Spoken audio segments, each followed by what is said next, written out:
Hi guys, this is Nikhil. We were discussing RSM SSB JE electrical questions. Now I will discuss questions from DC circuits. Only 3 questions are there, so we will discuss DC and AC circuits together.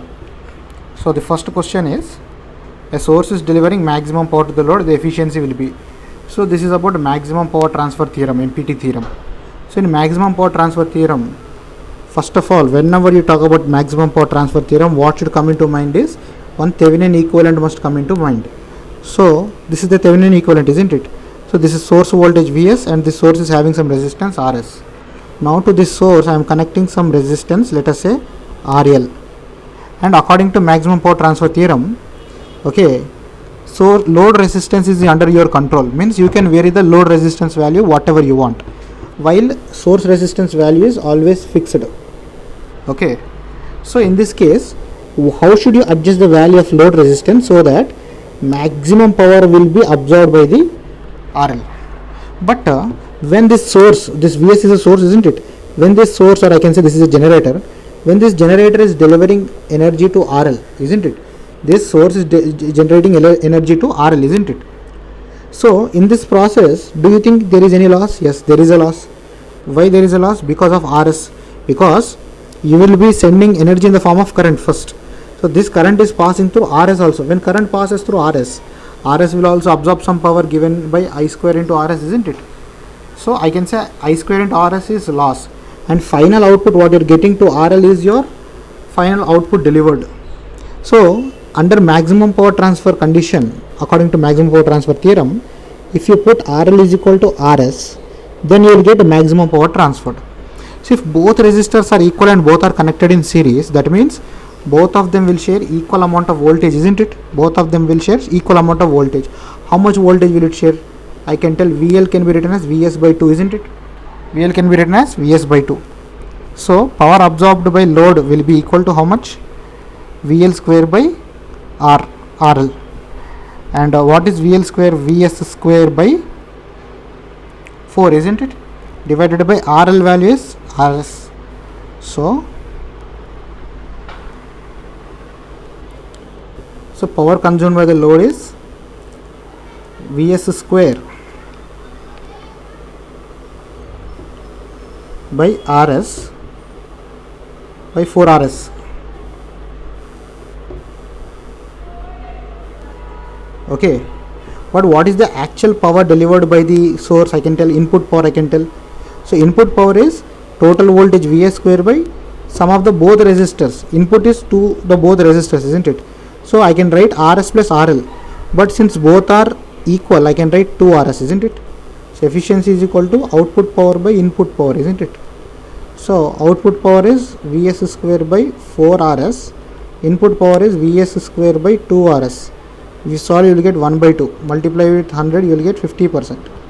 So that is obvious, because there is Rs, minimum 50% will take loss and 50% will get out. So always in a maximum power transfer theorem, your efficiency is 50%.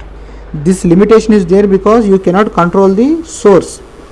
For example, if in a question he says that source resistance is variable, find out the value of source resistance, then what I will do? I will simply put source resistance is equal to 0. If you are able to vary source resistance, your first choice should be to make source resistance 0. Then you will get obviously 100% power will be getting to load. Next, current flowing through 1 ohm resistor connected between B and E is. Okay, so basically this demands what?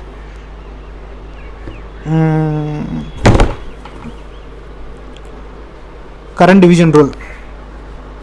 Fine.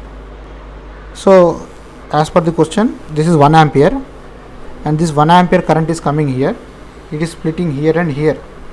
So it has to divide into 2 parts and each part is having equal resistance. So 1 ampere will divide equally 0.5 amperes. Directly option B right answer. Next, in the circuit shown below, what will be the power consumed in the 2 ohms resistor connected across A and B? So this both terminals के बीच में जो resistor है, what is the power consumed by that resistor? So if you want to find out what is the power consumed by the resistor in between A and B, I must be able to find out what is the IAB, means the current flowing between A and B. square into that resistance value between RAB. So this RAB is already 2 ohms. So if I am able to find out the current flowing, let us say this is IAB, then I will get the power consumed by it, isn't it? So what can I do? I will use nodal analysis for simplicity. So nodal analysis, what we will do, this is point B, no? So I will assume voltage at point B is VB.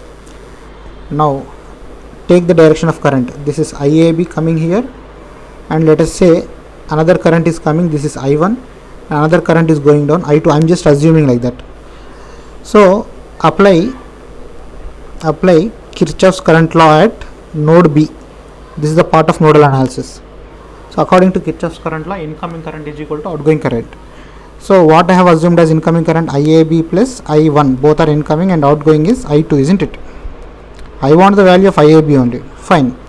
Now what is the value of IAB as per Ohm's law? Voltage by resistance. So IAB is flowing between 6 volts and VB divided by the resistance 2 ohms. So I can write 6 minus VB by 2, that is IAB. I1 can be written as, it is flowing between 12 and VB. So 12 minus VB by resistance is 2. And what is I2? It is flowing between VB and C, and this is grounded. So VB minus 0 is VB only. So VB by 2. So 2 get cancelled out in the denominator for all sides, and take VB that side, this VB that side. So both the 2 VBs will go there. It will become plus 2 VB. Overall it will become 3 VB is equal to 6 plus 12 is 18. VB is equal to 18 by 3, that is equal to 6 volts. So VB value is 6 volts. What I want the value of IAB, and I already know what is IAB. IAB is equal to 6 minus VB by 2, isn't it? I got VB is equal to how much? 6 volts. 6 minus 6 will be equal to 0. That means IAB value is 0. IAB is not flowing. No current is flowing in this particular circuit. So if there is no current flowing in that particular branch, what will be the power consumed by it? It will be 0 only. Understood?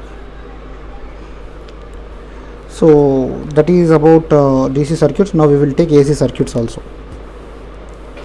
Now power factor at resonance in a series RLC circuit is unity. Straightforward question. So whatever kind of resonance it may be, power factor will be unity only. In pure inductive AC circuits, current lags voltage by 90 degrees, or I can say voltage leads current by 90 degrees. Next, which of the following relation is not true for power factor? So power factor formula is asking which is wrong, he is telling. So power factor means active power by total power, that is apparent power. So kVA is correct. Ampere by voltage, that is wrong. True power by apparent power is right. Resistance by impedance is also right. Cos pi is equal to R by Z, isn't it? Ampere by voltage, it is not at all. Ampere by voltage will give you conductance, I by V, isn't it? Because V by I is equal to resistance, means I by V will become conductance. Relationship between phase current and IL of three-phase delta connection is, see, in delta connection phase voltage is same as line voltage, but in star connection phase current and line current are same. In delta, current will vary, so phase current will be equal to line current by root 3, or I can say line current is equal to root 3 times of phase voltage. But in star connection, phase voltage is root 3 times lesser the line voltage, or I can tell line voltage is equal to root 3 times the phase voltage in star connection. So here he asking about delta connection relation of I. So line current is root 3 times of IPH. Next, what is the frequency of the waveform? So from fundamentals of AC, frequency is equal to 1 by time period, means time taken to complete one cycle. So he is telling one positive peak to one negative peak. Okay, positive peak to negative peak, it is taking 0.02 seconds. Now you have to find out what is the frequency of this particular waveform. But one full cycle means what? This from here to here, it is one full cycle. If from here to here is 0.2 seconds, okay, then What is the duration between this point to this point and this point to this point? It will be exactly half, isn't it? 0.01, 0.01. So I can write the remaining part is 0.01 and this part is also 0.01. So 0.01 into 4. So overall time period is 0.04. So the total time period of one cycle is 0.04. So the frequency will be 1 by 0.04. So 1 by 0.04 can be written as, see, 0.04 means what? 4 by 100. So I can write 4 by 100. It will become 100 by 4. That is equal to 25 hertz is the answer. So answer is option C, 25 hertz. Fine. So this is about AC circuits. Next we will try to discuss even about magnetism now itself. Right? Otherwise we will put it for next video. Thank you for watching.